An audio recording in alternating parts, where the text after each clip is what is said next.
Hello, what's up guys? Welcome again to my videos. Ang ipiplex nating shoe ngayon ay ang Jordan Low RBG. Yan, isang malupit na naman na sapatos ng mga Jordans. Yan, ito po siya. Ito po yung colorway niya. Yan, may libang lace po siya. Yan, ang colorway niya po is black, gray, and red. Yan. Isang napakalupit at napakagandang sapatos na naman po yan. Yan, napaka-solid. Siguro mga nag-range siya sa mall ng mga 11 to 10. Yan.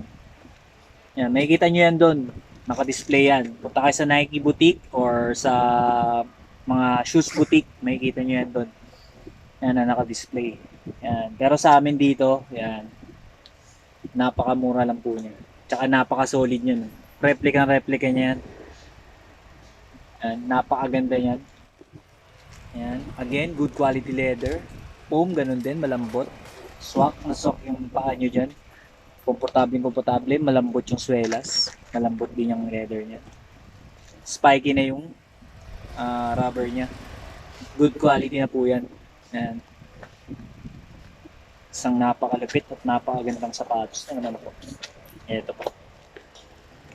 Yan. Kita nyo po. Napakaganda po yan, sapatos na yan. Ayan. Ngayon po, back to school na. Ayan, para po sa mga estudyante natin dyan. Ayan, na gusto ng mga sapatos, pamasok. Ayan. Avail na po. Ayan. PM lang po sa mga gustong mag-avail, gustong mag-start ng small business. Direct PM lang po sa akin. Ayan, para po makikita nyo ang mga details ng mga sapatos na binibenta namin. Ayan, isang napakalapit na sapatos na naman po yan. Ayan. Napakaganda po niyan. See? Napakagandang sapatos. Again, Jordan Low. Yeah. Jordan Low RBG. Yan. Maraming po salamat sa lahat ng mga sumusuporta. Follow, like, and share, comment ng aking mga video. Maraming po salamat. Keep on supporting po. Thank you.